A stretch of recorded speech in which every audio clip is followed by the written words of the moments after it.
함께 한번 기도하겠습니다. 사랑하는 하나님 감사합니다. 우리가 세상을 향해서 흑암에 빠져 있는 백성들을 향해서 나아가는 걸음걸음마다 하나님께서 은혜를 더하여 주셔서 주님께서 정말 소원하시고 기뻐하시는 하나님의 그 마음들이 하나님 우리가 살아가는 우리의 삶 속에 또한 이 세상의 흑암에 빠져 있는 모든 이들에게 증거되는 날까지 우리가 하나님 앞에서 온전한 증인으로 살아가는 하나님의 사람들이 되도록 주여 도우시고 인도하여 주시기를 소망합니다. 하나님 살다 보니 참 여러 가지 일들이 많이 닥칩니다. 사랑하는 하나님, 삶 속에서 생각지도 않은 일 때문에 하나님 허탈해하고 마음 힘들어하는 이가 있으면 하나님께서 거기에 복을 더하여 주시고 주님 자기의 모습을 말씀의 거울 위에 놓고 바라보니 하나님 내 모습이 정말로 이전의 네 생각과는 다른 모습으로 보인다라고 생각이 들며 주님 앞에 한 걸음 자라가는 이가 있으면 하나님께서 거기에 또 복을 더하여 주시고 사랑하는 주님이여 하나님 앞에 회개할 거리들이 생각나서 주님께 정말 깊이 회개하는 자리에 서 있는 사람이 있다면 거기에도 주님께서 은혜를 더하여 주시고 사랑하는 하나님 이 세상에서 우리가 우리 주님의 증인으로 살아가는 여러 다양한 방법 속에서 하나님 안에서 우리의 발걸음들을 온전히 디뎌내는 그래서 우리가 순종으로 우리의 믿음을 증명하는 하나님의 사람들 되도록 주여 도와주옵소서. 모든 말씀 우리 주님 예수님 이름으로 기도드립니다. 아멘. 하나님이 우리에게 주시는 말씀 함께 읽습니다. 요한계시록 11장 1절부터 14절까지의 말씀입니다. 요한계시록 11장 1절부터 14절까지의 말씀입니다. 우리 같은 목소리로 함께 읽도록 하겠습니다. 같이 읽습니다. 시작. 또 내게 지팡이 같은 갈대를 주며 말하기를 일어나서 하나님의 성전과 제단과 그 안에서 경배하는 자들을 측량하되 성전 바깥 마당은 측량하지 말고 그냥 두라. 이것은 이방인에게 주었은즉 그들이 거룩한 성을 42달 동안 짓밟으리라. 내가 나의 두 증인에게 권세를 주리니 그들이 붉은 베옷을 입고 1260일을 예언하리라. 그들은 이 땅의 주 앞에 서 있는 두 감람나무와 두 촛대니 만일 누구든지 그들을 해하고자 하면 그들의 입에서 불이 나와서 그들의 원수를 삼켜버릴 것이요 누구든지 그들을 해하고자 하면 반드시 그와 같이 죽임을 당하리라. 그들이 권능을 가지고 하늘을 닫아 그 예언을 하는 날 동안 비가 오지 못하게 하고 또 권능을 가지고 물을 피로 변하게 하고 아무 데든지 원하는 대로 여러 가지 재앙으로 땅을 치리로다. 그들이 그 증언을 마칠 때에 무저갱으로부터 올라오는 짐승이 그들과 더불어 전쟁을 일으켜 그들을 이기고 그들을 죽일 터인즉 그들의 시체가 큰 성 길에 있으리니 그 성은 영적으로 하면 소돔이라고도 하고 애굽이라고도 하니 곧 그들의 주께서 십자가에 못 박히신 곳이라. 백성들과 족속과 방언과 나라 중에서 사람들이 그 시체를 사흘 반 동안을 보며 무덤에 장사하지 못하게 하리로다. 이 두 선지자가 땅에 사는 자들을 괴롭게 한 고로 땅에 사는 자들이 그들의 죽음을 즐거워하고 기뻐하며 서로 예물을 보내리라 하더라. 3일 반 후에 하나님께로부터 생기가 그들 속에 들어가매 그들이 발로 일어서니 구경하는 자들이 크게 두려워하더라. 하늘로부터 큰 음성이 있어 이리로 올라오라 함을 그들이 듣고 구름을 타고 하늘로 올라가니 그들의 원수들도 구경하더라. 그때에 큰 지진이 나서 성 10분의 1이 무너지고 지진에 죽은 사람이 17천이라. 그 남은 자들이 두려워하여 영광을 하늘의 하나님께 돌리더라. 둘째 화는 지나갔으나 보라 셋째 화가 속히 이르는도다. 아멘. 간주곡에 관한 이야기를 아직도 계속해서 하고 있습니다. 이제 간주곡이기도 하지만 이거는 제일 마지막에 말씀을 바라보면 이제 세 번째 그 일곱 대접의 재앙을 이야기를 하기 전에 그 심판을 이야기하기 전에 마치 전주곡처럼 사용이 되는 그런 간주곡이 아닌가라는 생각을 해봅니다. 둘째 재앙은 지나갔으나 이제 두 번째까지 지나간 거잖아요. 그렇죠? 7인과 그리고 7나팔이 지나간 거잖아요. 근데 세 번째 재앙은 이제 시작된다. 7 대접의 재앙이 나타나게 될 거다라는 이야기를 함으로 간주곡이자 그 세 번째 재앙의 전주곡으로 사용이 되는 그런 말씀이 되겠습니다. 오늘의 말씀을 보면 1절부터 시작을 해서 보면 잘 이해가 안 되는 부분들이 참 많을 겁니다. 이해 안 되는 건 이해가 좀 안 된다. 이렇게 그냥 넘겨두시면 됩니다. 여러분, 우리가 천국 가서 주님께 물어보자고요. 뭐 그렇게 다 알라고 그러십니까? 저도 잘 모르겠어요. 그러니까 우리 천국 가서 주님께 물어본다 생각은 하지만 전체적으로는 어떤 의미인가라는 정도는 우리가 계시록에서는 알고 있으면 좋습니다. 먼저 내게 지팡이 같은 갈대를 주며 말하기를 하나님의 성전과 제단과 그 안에서 경배하는 자들을 측량하라라고 이야기를 합니다. 이제 그 안에서 하나님의 성전, 제단 안에서 경배하는 자들을 측량하는데 성전 바깥 마당은 측량하지 말고 그냥 두라. 이것은 이방인에게 주었은즉 그들이 거룩한 성을 42달 동안 짓밟으리라 라고 이야기를 하고 있네요. 42달이 어느 정도의 그건지는 잘 모르고, 그리고 전체적으로 이것을 측량한다는 것이 어떤 의미인가, 이야기를 하려고 하면 왜 못하겠습니까만은 측량한다는 게 어떤 의미인지, 그리고 그것을 이방인들이 그 성전 바깥마당을 측량하지 않은 바깥마당을 이방인들에게 주었다라는 말이 어떤 말씀인지를 정확하게는 잘 모르겠지만, 먼저 첫 번째로 이것을 이제는 생각을 하실 때 미래에 일어나는 일보다는 현세에 일어나는 일이 70% 이상이다라는 걸 여러분이 생각을 하시면 좋습니다. 그래서 이 요한계시록 전체의 메시지를 뭐라고 이야기를 했었나 하면 황제가 아닌 죽임당하신 어린 양이 우리의 왕이시다라는 이야기가 전체 주제라고 말씀을 드렸잖아요. 그렇죠? 그러니까 황제가 아닌이라는 말이기 때문에 당시 로마 시대 때를 이야기를 하는 겁니다. 그리고 로마 시대 때 교회가 닥쳐 있는 일을 이야기를 하는 거다라고 이야기를 할 수 있습니다. 그러니까 여기에서 이방인에게 주었기 때문에 그들이 거룩한 성을 42달 동안 짓밟을 거다라고 하는 이야기는 너무나 분명하게 그때 당시에 황제가 교회를 짓밟고 있는 모습하고 너무나 닮아 있는 것을 우리가 볼 수 있게 됩니다. 그게 왜 꼭 42달이어야 되느냐, 이거에 대한 이야기는 정확하지는 않지만, 그럼에도 불구하고 이때 당시에 이방인에게 이 하나님의 성전이 거룩한 성이 짓밟힌다라는 건 당시에 황제가 교회를 핍박하고 있는 모습을 우리에게 보여주는 거다라고 생각을 할 수 있겠습니다. 그렇게 황제가 교회를 짓밟고 있는 과정 속에서 3절에 보면 내가 나의 두 증인에게 권세를 주리니 그들이 굵은 베옷을 입고 1260일을 예언하리라 라고 이야기합니다.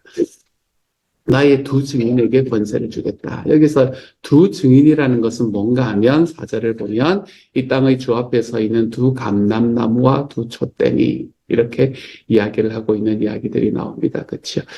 그래서 이들이 이 두 증인, 두 감람나무, 두 촛대라고 이야기를 하는 것이 어떤 존재인가 하면 5절에 보면 누구든지 그들을 해하고자 하면 그들 입에서 불이 나와서 그들의 원수를 삼켜버릴 것이고 누구든지 그들을 해하고자 하면 반드시 그와 같이 죽임을 당할 것이다 라는 그런 존재라고 이야기를 합니다.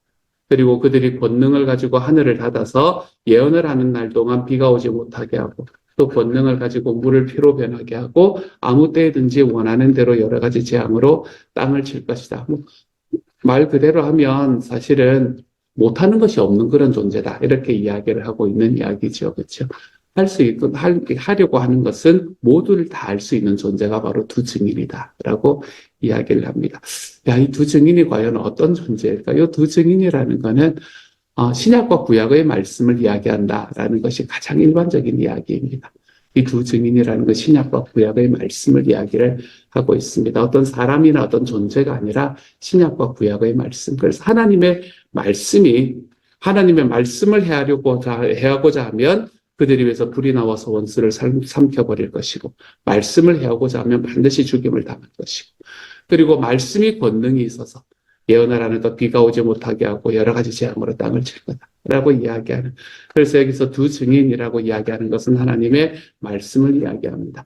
하나님의 말씀은 권세가 있습니다. 주님의 말씀을 없애려고 하는 어떤 존재들도 지금까지 역사를 바라보면 금방 알지 않습니까? 그렇죠? 하나님의 말씀을 어떻게든 제압하고 그것을 없애려고 하던 어떤 존재들도 하나님께서 그 존재들에게 그 말씀이 삼켜지도록 하나님이 두시지 않았다라는 건 우리가 역사를 보면 너무나 분명하게 알 수 있습니다. 대표적인 역사가 지금 여기서 이 요한계시록의 배경이 되는 로마가 되는 거죠. 로마를 바라보면 하나님의 말씀을 없애려고 얼마나 노력을 했었습니까? 네로 같은 사람들도, 그 위에 있는 왕들도, 황제들도 하나님의 말씀을 없애려고 노력했던 황들이 얼마나 많은지 모릅니다.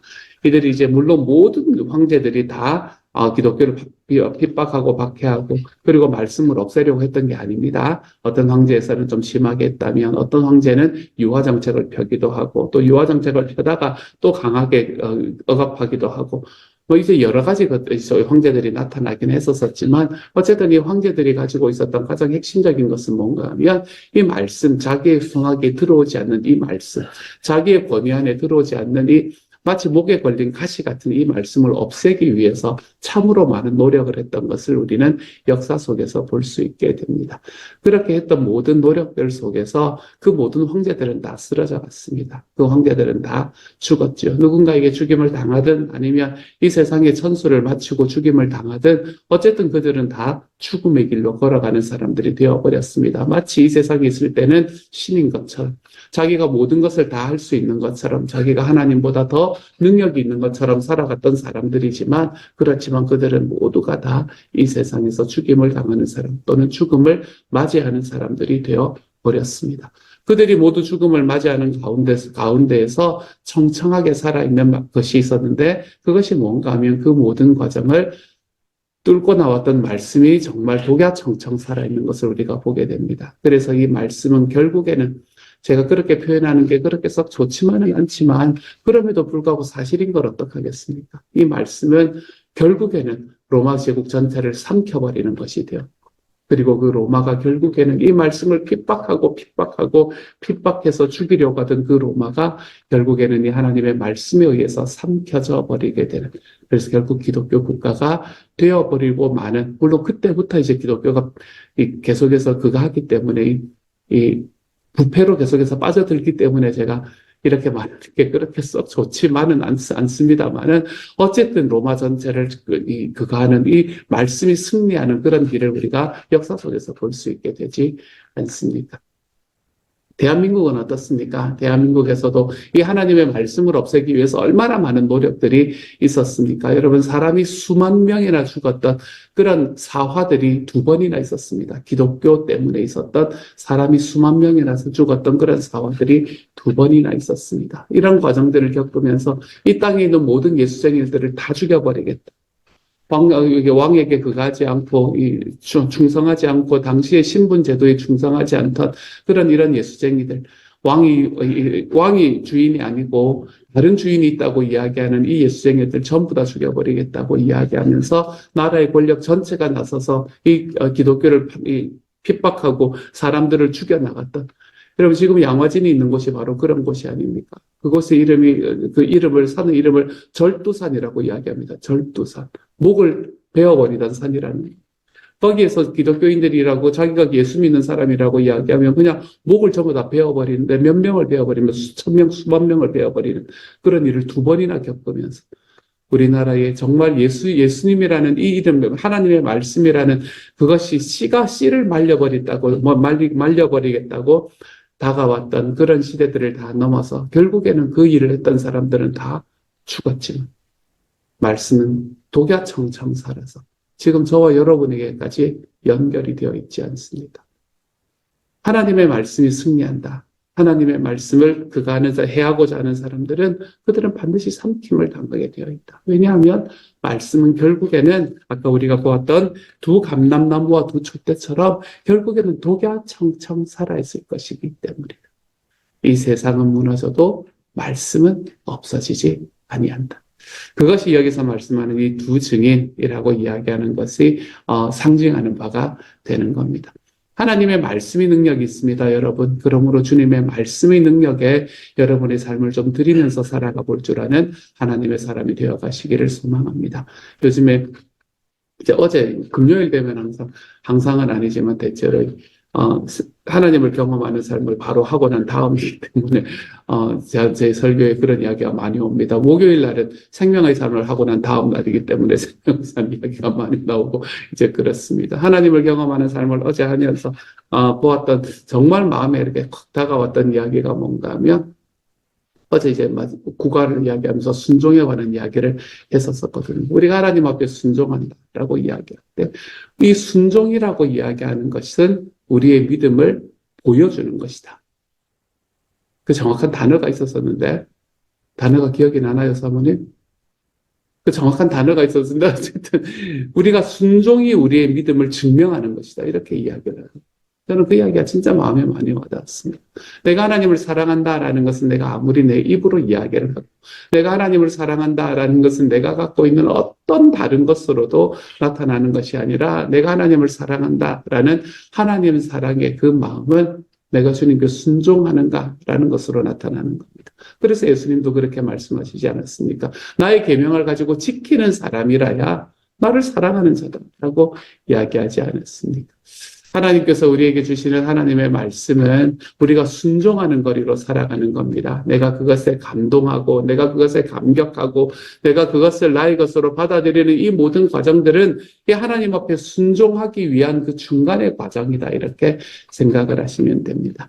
결국 우리의 말씀에 대한 내 하나님을 사랑하는 그 마음들은 어디에서 드러나냐면 순종으로 나타난다라는 것을 이야기할 수 있게 됩니다. 그러므로 하나님께서 우리에게 주시는 이 주님의 말씀, 두 증인이라는 이 주님의 말씀, 권세가 있는 주님의 말씀, 권능이 있어서 그것을 해하고자 하는 자들은 모두 다 죽임을 당하게 만드는, 해하고자 하는 이들에게 하나님의 능력을 보여주시는 이 주님의 말씀 앞에 사랑하는 여러분, 나는 순종의 걸음으로 걸어가 볼 줄 아는 하나님의 사람들이 되어갈 수 있기를 소망합니다. 하나님의 말씀은 판단하는 것이 아니라 순종하는 것입니다. 주님의 말씀은 내가 그것에 감동하는 것을 넘어서서 내가 순종하는 것입니다. 내가 하나님의 말씀에 내 삶을 조정해서 나의 삶을 순종의 자리로 내어갈 때 우리는 내가 하나님의 말씀을 존중히 여기고 있구나라는 것을 하나님께 보여드리는 증인과 같은 삶을 살아갈 수 있게 되는 거예요. 그러므로 우리의 순종으로 내가 주님을 사랑합니다. 말씀에 대한 순종으로 나이가 주님에 대한 나의 사랑을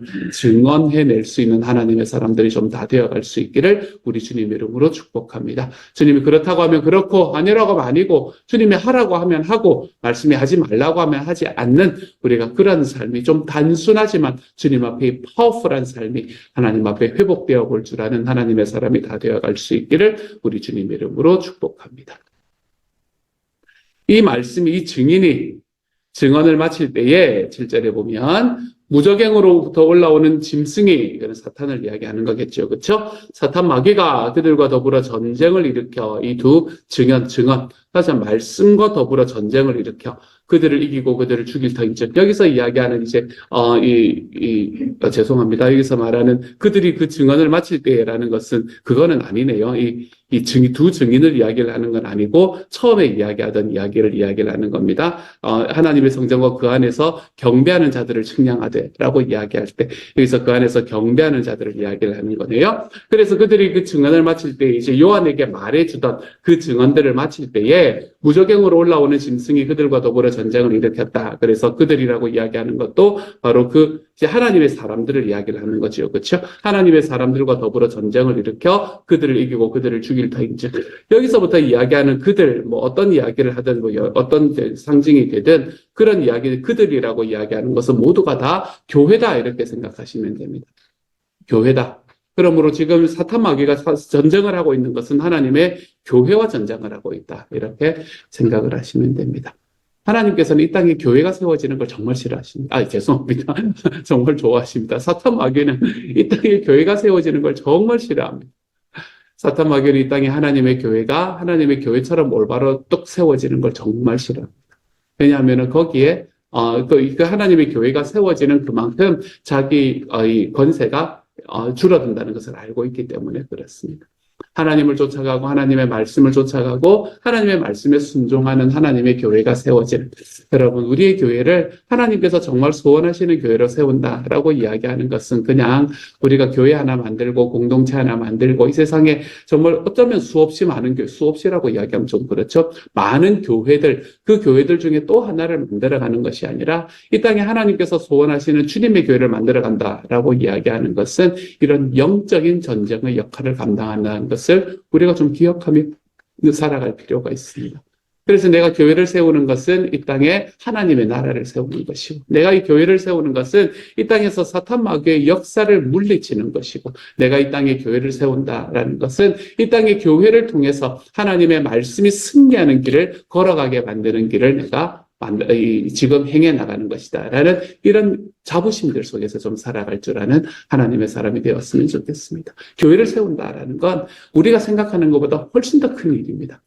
교회라고 이야기하는 이 자체는 뭐를 말하냐 하면, 교회는 하나님께서 자기 아들인 예수 그리스도를 이 땅에 주셔서 이 땅에 예수님께서 사역하고 역사하시고 이 땅을 떠나실 때에 우리에게 주신 유일한 유산, 이게 교회입니다. 예수님의 유일한 유산, 이게 교회예요. 주님께서는 이 땅에서 다른 어떤 것도 남기지 않으셨습니다. 주님은 이 땅에 어떤 비밀한 것들을 주시지도 않았습니다. 예수님께서는 이 땅에 뭐 어떤 멋진 책을 하나 써서 주시지도 않았습니다. 신약 성경은 사실 예수님이 써서 주신 게 아니잖아요. 그렇죠? 제자들이 예수님에 대해서, 그리고 하나님께서 성령님이 그들에게 주시는 말씀을 따라 쓴 것이 신약 성경이지, 예수님이 그것을 써서 우리에게 자, 이것이 내 책이다 이렇게 주신 게 아니란 말이에요. 이 땅에 어떤 도서관을 세우신 것도 아닙니다. 학교를 하나 세우고 이 땅을 떠나신 것도 아니에요. 예수님께서 이 땅에서 사역하시는 그 모든 사역을 다 통틀어서 딱 하나 남기신 예수님의 유산, 그게 교회입니다. 교회. 그리고 예수 그리스도는 이 땅에서 하나님께서 우리에게 줄 수 있는 마지막이었습니다. 마지막 구원의 통로였습니다.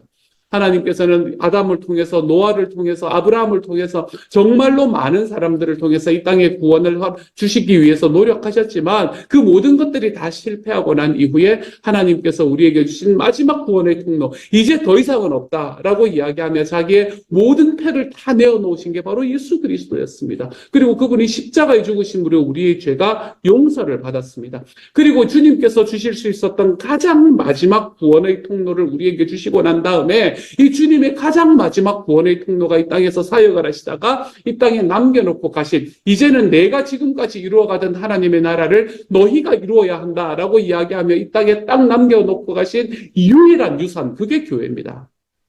우리가 하나님의 교회를 좀 그냥 내가 지식을 벗고 살아가는 그냥 하나의 공동체 이 정도가 아니라 하나님의 교회의 이런 어떤 우주적인, 이런 구원사적인 이런 개념들을 좀 갖고 살아가야 됩니다. 그래서 우리는 하나님의 교회가, 여러분에게 자주 말씀드리는 거지만, 하나님의 교회가 실패하면 하나님이 실패하는 겁니다. 하나님의 교회가 이 땅에서 하나님의 구원의 역사를 실패하고, 하나님의 교회가 예수 그리스도의 소원을 이 땅에 이루어드리는 하나님의 마음에 합당한 그 교회로 자라가는 일을 실패하게 되면 우리의 하나님이 실패하는 겁니다. 왜냐하면 주님께서 이 땅에 남겨놓고 가신 유일한 유산, 그게 교회이기 때문에 그렇습니다. 그러므로 사랑하는 여러분, 하나님의 교회로 세워진 여러분, 그냥 적당하게 살며 이 땅을 마무리하려고 생각하지 마십시오. 내가 우리 하나님 앞에 살아가는 과정 속에 하나님의 교회를 주님의 교회답게 세워보겠다. 내 주님께서 소원하시는 교회대로 교회답게 한번 세워보리라. 우리 하나님 앞에 이런 마음으로 좀 걸어가 볼 줄 아는 하나님의 사람들이 되어갈 수 있기를 소망합니다. 그래서 하나님의 교회가 우리 주님의 소원을 그 안에 담뿍 담지해내고, 그리고 그 교회를 바라보면서 이 주변에 있는 사람들이 내 주님이신 예수 그리스도를 바라볼 수 있게 되고, 그 교회를 바라보면서 사람들이 크게 두려워하고, 그들이 가지고 있는, 교회가 가지고 있는 이 세상과는 다른 문화들 때문에 뭔가 그 안에서 호기심을 가지고, 그래서 그 안에서 영혼 구원해서 제자 양육하는 이 예수 그리스도의 소원이 주님께서 이 땅에 유일하게 남겨놓고 가신 주님의 유산인 그 교회를 통해서 이루어지도록 만들 수 있는 하나님의 사람이 될 수 있기를 소망합니다. 그래서 우리가 이 땅에 있는 교회를, 우리가 만들어가는 교회를, 여러분 하나님의 마음에 합당한 교회로 좀 만들어가야 되지 않겠습니까? 우리의 교회를 통해서 우리 주님이 이 땅에서 자기의 모든 과정들을 다, 하나님의 구원의 모든 역사들을 다 완성시켜내도록 우리가 좀 만들어 드려야 되지 않겠습니까, 여러분? 우리의 교회를 이런 교회로 만들어 가십시다. 그냥 지금까지 내가 어느 정도 교회를 다녀왔던 상관없이 지금부터라도 내 주님께서 만드시는, 내 주님께서 소원하시는 내 하나님의 교회를 만들어 보겠습니다, 하나님. 내가 그거 하다가 내 주님을 만나보겠습니다. 우리가 이런 마음으로 하나님 앞에 좀 걸어가는, 그래서 우리가 세워가는 교회가 주님께서 기뻐하시는 이 땅의 마지막을 맡기실 수 있을 만한 그런 하나님의 교회로 만들어져 가볼 줄 아는 하나님의 사람들이 되어 가시기를 우리 주님 이름으로 축복합니다. 같이 한번 기도하도록 하죠. 주님, 말씀은 순종하는 것이다 라는 것을 우리에게 가르쳐 주시니 감사합니다. 예, 하나님, 능력 있으신 말씀을 순종하며 살아갈 줄 아는 하나님의 사람이 되도록 주여 도와주옵소서. 사랑하는 하나님, 하나님 말씀에 순종하는 사람들로 함께 만나는 이 교회가 내 주님께서 소원하시는 그 주님의 나라들을 이 땅에 이루어가고 만들어가는 교회로 자라갈 수 있도록 주님 도와주옵소서. 우리가 하나님의 이 땅을 그런 교회로 만들어갈 수 있는 하나님의 사람들이 되게 하여 주시고, 주님께서 소원하시는 하나님의 역사가 우리 교회를 통해서 놀랍게 이루어지는, 영혼 구원하여 제자 양육하는 삶이 하나님 우리의 삶에 뜨겁게 일어나는, 그래서 내 주님께서 흡족하게 하시는 하나님 그런 교회 하나 만들어 가보는, 주님이여 정말 그런 하나님의 교회가 될 수 있도록 주님 우리 교회를 지켜주시고 인도하여 주시며, 우리 식구들 안에서 하나님 이렇게 걸어가는 삶이 하나님 우리들의 삶에 있기 때문에 우리가 걸어가는 이 삶이 언제나 자랑스럽고 내 삶에 언제나 자부심이 얻을 수 있는 하나님의 사람들로 자라가도록 주님께서 도우시고 함께하여 주옵소서. 모든 말씀 우리 주님 예수님 이름으로 기도드립니다. 아멘.